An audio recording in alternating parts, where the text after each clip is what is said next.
গিন্নি, আরে ও গিন্নি, গামছাটা এনে দাও তো, দুটো ডুব দিয়ে আসি। যা গরম পড়েছে আজকে, গাছতলায় বসেও শান্তি পাচ্ছি না। গাছতলায় বসে বসে হাওয়া লাগালে পেটে ভাত জুটবে না। বলি, কাজকর্ম কিছু করতে হবে তো নাকি? কাজ তো তুমি করছো গিন্নি, আমি আর কি করব। আমি আর পারবো না বাবু। সারাদিন ঝুড়ি বানিয়ে হাতগুলো একেবারে ব্যথা হয়ে গেছে। এই সংসার আমি আর সামলাতে পারবো না। আমি তো মাথায় নিয়ে সেই ঝুড়ি বিক্রি করে আসি, তখন কত কষ্ট হয় বোঝো। সংসারে থাকতে হলে কষ্ট করেই থাকতে হবে, এছাড়া আর কোনো উপায় নেই। তা তোমার ছেলেকে বলো কিছু টাকা পাঠাতে, সেও তো মাসে মাসে কয়েকশো করে টাকা পাঠাতে পারে। তপনকে আর কি বলবো বলো, সে তো চাষের একটা ক্ষেত কিনে দিল। ওটা চাষ করে ঘরে দুটো ফসল তুললে আমাদের বুড়ো বুড়ির সারা বছর চলেই যেত। সে খেতে চাষ করলেও টাকা লাগে গিন্নি, বিনা পয়সায় তো খেতে ফসল ফলবে না। সে তপনকে বলতে হবে। ওকে যখন চিঠি লিখি তখন মনে করিও। আজই লেখো গিন্নি, ও টাকা পাঠালে খেতে চাষ শুরু করব। অনেক দিন ধরে জমিটা পড়ে আছে। আচ্ছা ঠিক আছে বাপু, আমি হাতের কাজটা করে লিখে দিচ্ছি। জয়া, আরে ও জয়া, আমার অফিসের ফাইলটা কোথায় রেখেছো? ওটা আজকে অফিসে নিয়ে যেতে হবে তো।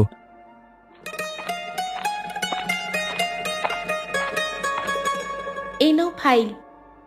বাবা কাল চিঠি পাঠিয়েছিল, তাকে কিছু টাকা মানি অর্ডার করে পাঠিয়ে দিও তো। হাতে টাকা তো নেই, কোথা থেকে পাঠাবো বলো তো। আমার কাপড় কেনার জন্য কিছু টাকা তো রেখেছিলে, ওগুলো দাও। আর চিঠি লিখে বলে দাও জমিটা পতিত না রেখে চাষবাস শুরু করতে। ঠিক আছে, আমি অফিস থেকে ফেরবার পথে পাঠিয়ে দেব। ফাইলটা ব্যাগের ভিতরে রেখে দাও, ওটা আবার হারিয়ে ফেলবে না হলে। ঠিক আছে, আর আজকে আমি দুপুরে খেতে আসবো না, অফিসের কাজ শেষ করে একেবারে সন্ধে আসবো। আমি দুপুরের খাবারটা দিয়ে আসবো গিয়ে। না না, তোমার আর যেতে হবে না। আমি ঠিক চিনে যেতে পারবো, তোমাকে সে নিয়ে ভাবতে হবে না। ঠিক আছে, যাবে যখন যেও, আমি তবে বেরুলাম, কেমন?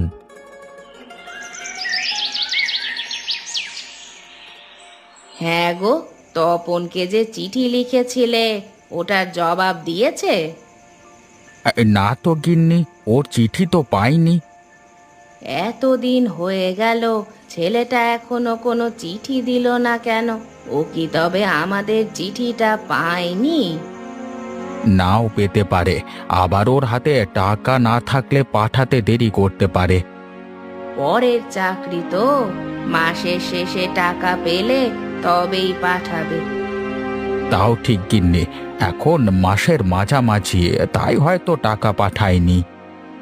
ঠাকুমা, ও ঠাকুমা, ঘুমিয়ে পড়েছো? না বাছা, এখনো ঘুমোইনি, খেয়ে বসলাম কেবল। তোমাদের চিঠি এসেছে ঠাকুমা। আজ সন্ধ্যায় বাবা হাট থেকে ফেরার পথে পোস্টমাস্টার দিয়ে দিল। দে দিদি ভাই দে, আমরা এই চিঠির জন্যই অপেক্ষা করছিলাম। এই নাও দাদু। টাকাও পাঠিয়েছে দেখছি। দাও তো গিন্নি, আলোটা এইদিকে দাও, বাছা আমার কি লিখেছে দেখি। বৌমা লিখেছে দেখছি। তপন থাকতে বৌমা লিখলো কেন? ওই মেয়েটার বড্ড বাড়াবাড়ি। পরের বাড়ির মেয়ে হয়েছে বলে চিঠি লিখতে পারবে না কেন ঠাকুমা? পড়ালেখা জানা মেয়ে স্বামীর কাজে সহযোগিতা করেছে। বাড়িতে টাকা পাঠানো, চিঠি লিখা ওসব মেয়েদের কাজ নয়, ওগুলো করবে পুরুষরা। তাছাড়া বউ সংসারের দায়িত্ব নিলে আমার ছেলেকে আঁচলের নিচে রেখে ঘুরাবে। ওই মেয়ে খুবই বুদ্ধিমতী গিন্নি, তোমার ছেলের ভাগ্যে এরকম কন্যা জুটেছে, সেজন্য শুকরিয়া করো। ও দাদু, কাকিমা কি লিখেছে পড়ো না। ও কি গরমের ছুটিতে আসবে? দাঁড়া দাঁড়া পড়ছি। বৌমা লিখেছে, প্রিয় বাবা, আমাদের ভালোবাসা জানবেন, আপনার চিঠি পেয়েছি কদিন আগেই। ওর অফিসের ব্যস্ততার জন্য চিঠি লেখা হয়ে ওঠে না, তাই আমি লিখে পাঠাচ্ছি। আপনাদের জন্য কিছু টাকা পাঠিয়েছি, ওগুলো দিয়ে জমিতে ফসল চাষ করবেন, কিছুটা জমিতে শাকসবজি ভালো ডাল চাষ করবেন। তাতে আপনাদের আর তরকারির জন্য হাট বাজারে যেতে হবে না। ইতি জয়া। বাবা, কি কি চাষ করবে তাও লিখে দিয়েছে। এ তো বড় লক্ষ্মীমতী মেয়ে। বলেছিলাম না, মেয়ে খুব বুদ্ধিমতী, দেখলি তো তার প্রমাণ। হ্যাঁ, তোমার বৌমা কেমন বুদ্ধিমতী তা তো দেখছি। আমার কথা একবারও লিখেছে ওই চিঠিতে? একটা শাশুড়ি যে আছে সেটাও তিনি ভুলে গেছেন।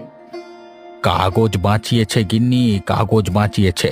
তোমার গুণগান এই কাগজে লিখলে তো আর হবে না, সেই জন্য দিস্তার পর দিস্তা কাগজ লাগবে। তা ঠিক বলেছ দাদু। ঠাকুমা দেখতে যেমন, তার গুণও অনেক। গুণের কথা বললে আর শেষ করা যাবে না। চুপ কর হারামজাদি, একটু সুযোগ পেয়েছিস তো আমার পেছনে লেগেছিস। দাঁড়া, তোর মাকে কাল পাই ঘাটে, তারপর বলছি। ঠিক আছে, সে বলবে খন। এখন আমি গেলাম, তোমরা বাতি নিভিয়ে ঘুমিয়ে পড়ো। আর টাকাগুলো সাবধানে রেখো কিন্তু, না হলে চুরি হয়ে যাবে।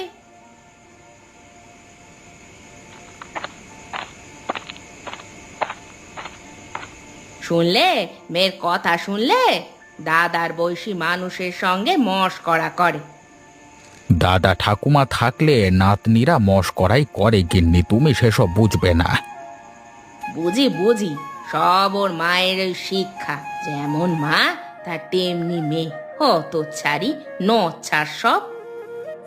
বুঝেছি গিন্নি, মাথা গরম হয়ে আছে। এই নাও টাকাটা ধরো, এতে যদি একটু শান্তি পাও। ও টাকা আমাকে দিবে না। তোমার পুত্রবধূর টাকা তুমি খরচ করো গিয়ে, আমার এতে কিছু যায় আসে না। আরে আরে আরে, বাতিটা নিভিয়ে দিলে কেন? এখন আমি অন্ধকারে টাকা কোথায় রাখবো? কতবার বলেছি তাড়াতাড়ি ফিরে আসবি, তা না। ওদের বাড়িতে গেলে আর ফিরতেই মন চায় না তোর। কষ্ট করে চিঠিটা নিয়ে গেছি, কি লিখেছে শুনে আসবো না? হ্যাঁ রে, কি লিখেছে চিঠিতে? কাকিমা চিঠি লিখে পাঠিয়েছে, নতুন জমি কিনলো না, সেজন্য টাকা পাঠালো সাথে। হ্যাঁ রে, কি বললে? বউয়ের হাতের লেখা দেখে রাগ করলে না তারা? সে আর বলতে, ঠাকুমা তো বউটাকে দু চোখে দেখতে পারে না। চিঠিতে ওর কথা লেখেনি বলে আরো খেপেছে। বেশ, তবে কাল ঘাটে গিয়ে আরেকটু ঘি ঢেলে আসবো। নতুন নতুন জমি কিনে আমাদের সামনে চাষবাস করবে, আমরা তা চেয়ে চেয়ে দেখবো। তা তো হতে পারে না। না মা, ও কাজ করো না। পরের ঘরে আগুন জ্বালাতে গিয়ে দেখবে নিজের ঘরেই আগুনে পুড়ে গেছে। তুই চুপ কর, আমাকে এত নীতি কথা শোনাতে আসবি না। ওই বুড়ি আমায় কম জ্বালায়নি। বাগে যখন পেয়েছি আমি বা ছেড়ে দিব কেন? বেশ, তুমিও ঝগড়াঝাটি করো তাহলে, কিন্তু ওই বুড়ির হাড় জ্বালানো কথা শুনে পরে মুখ কালো করে ফিরে এসো না আবার। সে নিয়ে তোকে জ্ঞান দিতে হবে না মেয়ে। চুলো চুলিতে আমি এই গায়ের ওপরে। বুড়ি আমাকে কিছু বললে চুল নিয়ে বাড়ি ফিরতে পারবে না। হ্যাঁ, সে ভালো কথা। ঠাকুমা কিছু বললে না হয় ঝগড়া করো, তুমি আগ বাড়িয়ে কিছু বলতে যেও না আবার।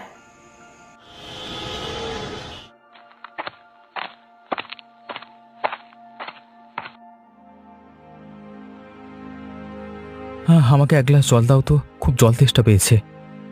সে কি, তুমি এত তাড়াতাড়ি ফিরে এলে যে? এমনি চলে এসেছি, শরীরটা ভালো লাগছে না। অফিসে কোনো সমস্যা হয়েছে? হ্যাঁ জয়া, আমার চাকরিটা চলে গেছে বুঝলে। সে কি কথা, হঠাৎ চাকরি চলে গেল কেন? অফিসের বড় সাহেব আমাকে ঘুষ দিয়ে একটা ফাইল ছেড়ে দিতে বলছিল। আমি সেটা করিনি দেখে আমার নামে দুর্নীতির অভিযোগ দিয়ে বের করে দিয়েছে। সে কি, এতদিনে তোমাকে ওরা চিনতে পারেনি? যে লোক একটা টাকাও ঘুষ খায় না, তাকে ওরা এই অপবাদ দিল। তুমি ওনাদের সাথে ভালোভাবে কথা বলো গিয়ে। আর কোনো লাভ হবে না গিন্নি, ওরা ইচ্ছে করেই আমাকে তাড়িয়েছে। তাহলে কি করবে এখন? এই বাজারে চাকরি পাওয়া তো অনেক কঠিন। আর চাকরি করব না জয়া, বাড়ি ফিরে যাব। সেখানে গিয়ে কি করবে? জমি জমাও তো তেমন নেই যে কৃষি কাজ করবে। ভাতের হোটেল দেবো গিন্নি। ছোটবেলা থেকে আমার শখ বাজারে একটা ভাতের হোটেল দেওয়া, ওই ইচ্ছেটাই পূরণ করব। ভাতের হোটেল যখন দিবে তখন একটা কাজ করতে পারো। হাওড়ে আমাদের যে জমিটা আছে তার এক কোণে একটা হোটেল দিতে পারো। জমি থেকে টাটকা শাকসবজি এনে রান্না করে মানুষকে খাওয়াবো, এতে বিক্রি বাট্টা বেশি হবে। বুদ্ধিটা তুমি মন্দ বলনি গিন্নি, এরকম করলে চাকরির থেকেও ভালো আয় করা যাবে। তাহলে কালই চলো, কাল গ্রামে গিয়ে আমরা হোটেলের কাজ শুরু করে দেই। ঠিক আছে, আজকে তবে সব গুছিয়ে রাখবো, কালকে সকালে ট্রেনে আমরা চলে যাব। সে কি, তোরা চলে এসেছিস?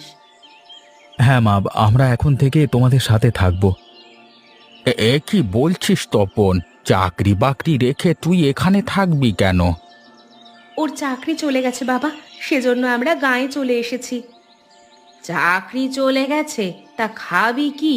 দুজন মানুষ এখানে কষ্টে সৃষ্টে চলছি, তার উপর তোমরা এসে জুটেছো। আমাদের চিন্তা তোমাদেরকে করতে হবে না মা, আমরা আমাদেরটা ব্যবস্থা করতে পারবো। তা বললে তো হয় না, সন্তান সব সময় বাবা মায়ের ছায়ায় থাকে। এখানে চলে এসে ভালোই করেছো। তা কি করবে বলে পরিকল্পনা করেছো? এখানে একটা হোটেল দেবো বাবা, ভাবছি ওটা আমাদের চাষের জমির এক কোণায় দেব। হায় হায় হায়, ওই জমিতে আমরা ফসল ফলাই, আর ওখানে তোরা কিনা হোটেল দিবি? এই ছিল তোদের মনে মনে? একটু জায়গায় হোটেল দিলে চাষের কোনো ক্ষতি হবে না মা। তাছাড়া জমিটা অনেক বড়, ওখানে হোটেল দিলে এর শাকসবজিও বিক্রি হয়ে যাবে। চিন্তাটা মন্দ নয় বৌমা। আমি জমির এক কোণায় একটা পুকুর কাটিয়ে দেব, সেখানে মাছ নিয়ে হোটেলে কাজে লাগাতে পারবে। এ হলে আরো ভালো হবে বাবা, আমাদের বাইরে থেকে কিচ্ছু কিনতে হবে না। তাহলে কালকে থেকে আমাদের কাজটা শুরু করে দেব, কি বলো মা? তোরা যখন সবকিছু ঠিক করেই ফেলেছিস, আমি আর কি বলবো। বেশ, তোরা কাজ শুরু কর। আর টাকা নিয়ে চিন্তা করিস না, আমার জমানো কিছু টাকা আছে, ওগুলো হোটেলের কাজে লাগাবি। তবে একটা কথা মনে রাখিস, টাকা কিন্তু আমাকে ফেরত দিতে হবে। আমি জানতাম মা, আপনি আমাদের আবদার ঠিক মেনে নেবেন। আর আপনার টাকা হয়তো আমাদের লাগবে না, আমাদের হাতে কিছু টাকা আছে। বেশ, তাহলে তো আরো ভালো। এখন ব্যাগপত্র রেখে হাত মুখ ধুয়ে আসো বৌমা, আমি তোমাদের জন্য রান্না বসাচ্ছি। তাড়াতাড়ি কিছু খেতে দাও মা, আমাদের খুব খিদে পেয়ে গেছে। হ্যাঁ হ্যাঁ গিন্নি, তুমি কিছু তৈরি করে দাও, আর আমি বাজারে যাচ্ছি, ওদের জন্য দেখি কিছু মাছ মাংস পাওয়া যায় কিনা। অননি, তাড়াতাড়ি কাপড়গুলো পরিষ্কার কর মা, বাড়ি গিয়ে আবার রান্না চড়াতে হবে। আমার কাজ শেষ মা, এখনই বাড়ি ফিরে যাব। তাই চল, আজ রান্না বান্না শেষ করে একটু তপনদের বাড়িতে যাব। বুড়িটা কদিন ধরেই দেখছি ঘাটে আসছে না, বাড়ি গিয়ে কটা কথা শুনিয়ে আসি। তোমার আর কষ্ট করে যেতে হবে না বউ, আমি এসেছি। তা কি কথা শোনাবে শুনি? ও খুড়িমা, তুমি? এতদিন দেখিনি তো তোমায়, মনটা বড় হু হু করছিল গো। তা ছেলে বউ নাকি বাড়ি ফিরে এসেছে শুনলাম। তা তো দেখতেই পাচ্ছ, ওরা এখন থেকে এখানেই থাকবে। তা হঠাৎ করে চলে এলো কেন গো? চাকরি বাকরি চলে গেছে নাকি? সে তোমার জেনে কাজ নেই বাপু, ছেলে আমার হোটেল দিবে। হোটেল দিবে? বাবা বাবা বা, তা কে খেতে আসবে ওই হোটেলে? অনেকেই আসবে কাকিমা, আপনিও খেতে আসবেন একদিন। না না বাপু, তোমাদের ওই শহুরে মানুষদের হাতে খাওয়া আমাদের রুচবে না বাপু। তাহলে কাজ করতে এসো, ওটা তো ভালো পারো। সে কি কথা, আমাকে কাজের কথা বললে? শুনলি ননি, শুনলি? যত বড় মুখ নয় তত বড় কথা, শুনলি? তোমাদেরও দোষ কম নয় মা, শুধু শুধু ঝগড়া খুঁচিয়ে আনতে গেলে কেন? এখন শুনলে তো কত কথা শুনিয়ে দিল। তুইও ওদের সাথে সুর মিলিয়ে কথা বলছিস ননি? একেই বলে ঘরের শত্রু বিভীষণ। আজ তুই ঘরে আসিস হতচ্ছাড়ি, এর সাজা তুই হাড়ে হাড়ে টের পাবি। যাক, ভালোই ভালোই হোটেলের কাজ সম্পন্ন হয়েছে, এখন কেবল খাওয়া দাওয়ার পালা শুরু করতে হবে। হ্যাঁ বাবা, আজকে থেকে আমরা রান্নার আয়োজন করব। সব থাকবে আমাদের ক্ষেতের শাকসবজি। আজ নয়, কাল শুভ দিন। কাল থেকেই হোটেল চালু করিস বাছা। আর প্রথম দিনে রান্না বান্নার আয়োজনও আছে। আমি আর বৌমা আজ রাত থেকেই সেগুলো শুরু করব। তোমরা রান্না বান্না করলে আরো ভালো হবে মা, তাহলে আমার বাবুর্চির খরচটা বেঁচে যাবে। বেশ বেশ, তোর মা যখন বলেছে তবে কালকে থেকেই হোটেল চালু হোক। আমি বিকেলে বাজারে গিয়ে মাছ মাংস কিনে আনবো। আমাদের শাকসবজির যোগান আছে, কিন্তু মাছ মাংস নেই। সেজন্য আমাদের খামারের কাজ এখনই শুরু করতে হবে বাবা, না হলে অল্প দিনে মাছ মাংস পাওয়া যাবে না। আজই আমি পুকুরে কিছু মাছ ছেড়ে দেব। আর ওই দেখো হাঁস মুরগির খোঁয়ার, তোমার মুরগিগুলো ওখানে রেখে দিও গিন্নি। ঠিক আছে, আমি আজই ওগুলো খোঁয়ারে দিয়ে যাব। এখন সবাই চলো, অনেক বেলা হয়েছে। বাড়ি গিয়ে খাওয়া দাওয়া করো। তাই চলো মা, আমার খুব খিদে পেয়েছে।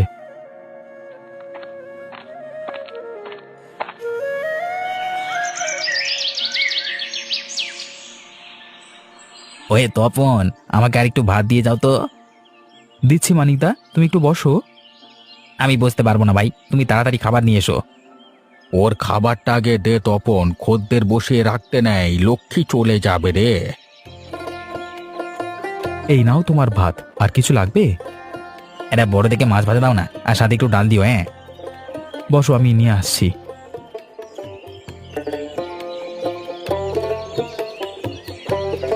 এটাই কি সেই চাষির হোটেল, যেখানে একেবারে ক্ষেত থেকে তুলে খাবার রান্না করে দেওয়া হয়? হ্যাঁ হ্যাঁ বাবু, আসুন আসুন, এটাই আমাদের চাষির জমিতে ভাতের হোটেল। এসে বসে পড়ুন বাবু, কিছুক্ষণ পর মানুষের চাপ বাড়বে, তখন শান্তিতে খেতে পারবেন না। তাই দাও, অনেক দূর থেকে এসেছি তো, খুব খিদে পেয়ে গেছে আমার। তা কি খাবেন বলুন? যা আছে সব দাও, শুনেছি তোমাদের সব খাবার নাকি অনেক সুস্বাদু। দাঁড়ান দাঁড়ান, আমি একে একে সব দিয়ে যাচ্ছি। কি হে মানিক, তুমি যাচ্ছ কোথায়? তোমার যে খাবারের দাম দেওয়া হয়নি। আরে ওটা লিখে রাখো বুড়ো, পরে এসে দিয়ে যাবো। না না মানিক দাদা, এখানে বাকি দেওয়া হয় না, তুমি টাকাটা দিয়ে যাও। তুমি আমাকে চেনো না তপন, আমি রায় চৌধুরীর বাড়িতে কাজ করি। একবার যদি তাকে খেপিয়ে দিই না, তুমি এখানে ব্যবসা করতে পারবে না। আমাকে রায়চৌধুরীর ভয় দেখাবেন না, এখানে নিজের টাকায় ব্যবসা করছি, তোমার মতো কারোর টাকায় সংসার চালাই না। তুমি যত কথাই বলো না কেন, আমি টাকা দেব না, আমার হাতে এখন টাকা নেই। বেশ বেশ, তবে কাজ করে টাকা উসুল করো। তপন, ওকে রান্নাঘরটা দেখিয়ে দে তো। গিন্নি, তোমার একজন সঙ্গী পাওয়া গেল গো। বাসন কোসন সব ওকে দিয়ে পরিষ্কার করে রাখো। কি, আমি তোমার রান্নাঘরে কাজ করব? শহরের হোটেলে তাই করা হয় দাদা, খেয়ে দিয়ে টাকা দিতে না পারলে কাজ করে উসুল করতে হয়।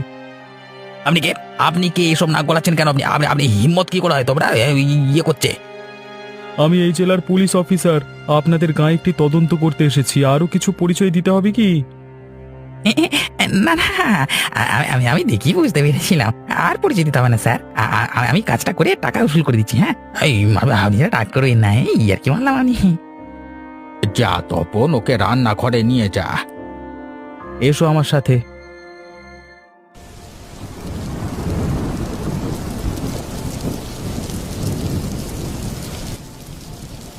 সেলাম রায়চৌধুরী। সেলাম। তা এতক্ষণে তোমার আসবার সময় হলো? কখন থেকে আমি তোমার জন্য অপেক্ষা করছি, তুমি এলে আমাকে শহরে যেতে হবে। আজকে একটা ঝামেলায় ফেঁসে গিয়েছিলাম, সেজন্য দেরি হয়ে গেল রায়মশাই। কে ঝামেলা? তোমার তো ঝামেলার শেষ নেই। আর বলবেন না চৌধুরী মশাই, আজকে সকালে বউটা রান্না চড়ায়নি, তাই এই তপনের দোকানে খেতে গেলাম। ছি ছি ছি, এত নোংরা খাবারের দোকানে মুখে দেওয়াই যায় না, তার উপর এতগুলো টাকা রেখে দিল। মানে কি বলবো। বলো কি হে, শুনেছি তো তপনের হোটেলে খুব ভালো খাবার দাবার দেওয়া হয়। আরে না না না না, ওদের খাবার দাবার খুবই নোংরা আর অস্বাস্থ্যকর, যে খাবে তার রুচি উঠে যাবে। সেই খাবার খাওয়ার জন্য গাঁয়ের মানুষ হুমড়ি খেয়ে পড়ছে, এটা তো হতে দেওয়া যায় না। সেই জন্যই বলছিলাম চৌধুরী মশাই, আপনি ওদের এই হোটেলটা বন্ধ করবার একটা ব্যবস্থা করুন। কি ব্যবস্থা করা যায় বলো তো? একটা কাজ করা যায়, হোটেলের ওই জায়গাটা আপনার ছিল, গোপাল ওটা কিনে নিয়ে হোটেল দিয়েছে, আপনি ওই জায়গাটা ফেরত নিয়ে নিন। ওটার দলিল দস্তাবেজ এখনো হয়নি। না না না না, ও কাজ করা যাবে না, ওটা অনৈতিক কাজ। অনৈতিক নয় তো চৌধুরী মশাই, আর গায়ের মানুষদের বাঁচানোর জন্য আপনাকে ওটা করতেই হবে। ওরা না বুঝে ওই বিষ পান করছে। বেশ, কালকে তবে গিয়ে আমি আমার জায়গা ফেরত চাইব। এখন চলো, শহরে রওনা দিতে হবে।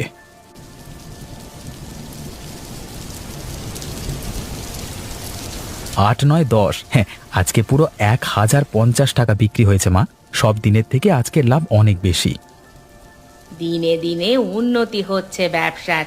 এভাবে চলতে থাকলে কদিনের মধ্যে আমরা বড় লোক হয়ে যাব। হ্যাঁ মা, তারপর আমাদের খামারটা আরো বড় করব, হোটেলটাও দোতলা করব। এত চিন্তা যে করছো বৌমা, পাছে না জানি সবকিছু জলে পড়ে যায়। কেন গো, আমার এত সুখের সংসার জলে পড়বে কেন? কেবল লাভের মুখ দেখেছি। এমন সময় এসব অলুক্ষণে কথা বলো না তো। আমি নিজে থেকে কথা বলছি না গিন্নি, সবকিছু ভেবে চিন্তেই বলছি। আজকে মানিকের সাথে যা হলো, ও নিশ্চয়ই রায়চৌধুরীর কানে কুমন্ত্রণা দেবে। ঠিক বলেছ, সাথে আছে আমাদের দুষ্টু প্রতিবেশী। কিন্তু ওরা কজন রায়চৌধুরীকে নিয়ে কি করতে পারবে বাবা? গায়ের সব মানুষ তো আমাদের পক্ষে। ভুলে যাস নে তপন, ওই জমিটা রায়চৌধুরীর। আমরা ওটা তার কাছ থেকে কম দামে কিনেছিলাম। টাকার অভাবে তখন জায়গাটা দলিল করা হয়নি। এখন যদি রায়চৌধুরী চেয়ে বসে, তখন বিপদ হবে। হায় হায়, এ তো ভেবে দেখিনি। এমন যদি হয় তবে তো ব্যবসা লাটে উঠবে। এখন কি করব বাবা? রায়চৌধুরীকে এখন আমাদের দলিল করে দেবে? দেওয়ার সম্ভব থাকলেও এখন আর দেবে না। হয়তো মানিক তার কানে এমন ভাবে কুমন্ত্রণা দিয়েছে, উনি এই জমি নিজে নিয়ে ব্যবসা করতে চাইবেন। এতটা চিন্তিত হবেন না বাবা, প্রতিটা সমস্যারই সমাধান আছে। এটারও নিশ্চয়ই কোনো না কোনো উপায় আছে। এখন কি উপায় জয়া? সে এখন বলবো না, কাল দেখতে পারবে। আর মা, আপনি কাল মজার মজার সব তরকারি রাঁধবেন। আশা করি কালকের পর রায়চৌধুরী আমাদের আর ঘাঁটাবে না।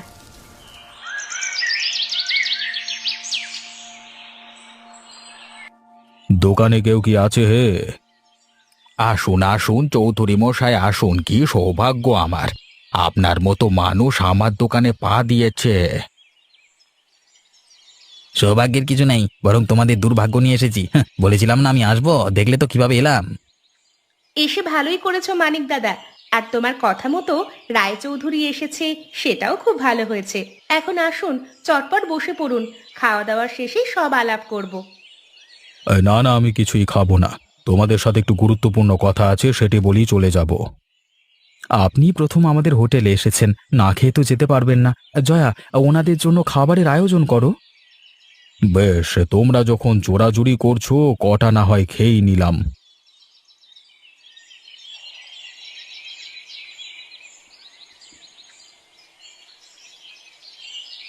আর একটু মাংস দিই চৌধুরী মশাই, এটা কিন্তু আমাদের খামারের মুরগি।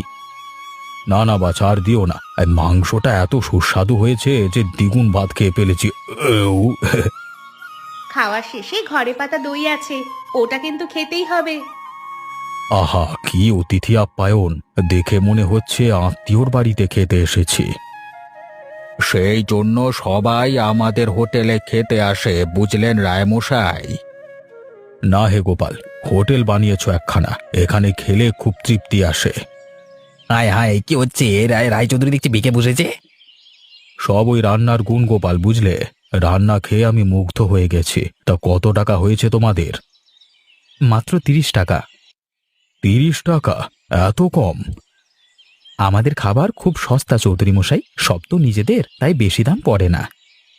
এত কম টাকা হলে তো প্রতিদিন এসে খেতে হবে।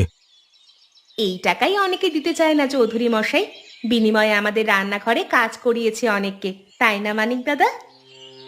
এটা তো অনেক ভালো কাজের বিনিময়ের খাদ্য। এখন কথাটা কি চৌধুরী মশাই? কি কথা বলতে এসেছিলেন? আরে, যে কথা বলতে এসেছি তা আর বলা যাবে না। বললে তোমাদের সাথে তো বটেই, গাঁয়ের মানুষদের সাথেও অবিচার করা হবে। না না চৌধুরী মশাই, ও কথা বলবেন না। এই ব্যবসার অনেক সম্ভাবনা আছে, আপনি জায়গাটা ফিরিয়ে নিন, এই ব্যবসাটা নিজের করে শুরু করবেন। চুপ কর নেমো খারাম, আমার অনেক ব্যবসা আছে, যেচে গিয়ে আরেকজনের লেজে পা দেবো কেন? শোনো হে গোপাল, এই মানিকই আমাকে ফুসলিয়ে নিয়ে এসেছিল। এখন এসে বুঝেছি ও আমাকে ডাহা মিথ্যে কথা বলেছিল। আমাকে ক্ষমা করে দিন চৌধুরী মশাই, আমি অপমানের জ্বালা বলতে পারবো না, এই কাজ করেছি ও ভুলে গেছে। যে মানুষ ভালো দেখতে পারে না তার কোনো ক্ষমা নেই। শোনো মানিক, আজ থেকে আমার এখানে তোর কাজ বন্ধ, তুই আমার বাড়ির ত্রিসীমানায় আসবি না। হায় হায় হায়, এখন কি করব? আমার যে বউ বাচ্চা নিয়ে না খেয়ে থাকতে হবে। এত চিন্তা করো না মানিক দাদা, আমাদের হোটেল তো আছে, তুমি তো কাজ করে অভ্যস্ত, বেশি অসুবিধা হলে এখানে চলে এসো। হ্যাঁ হ্যাঁ, কাজের বিনিময়ে খাদ্য দেব।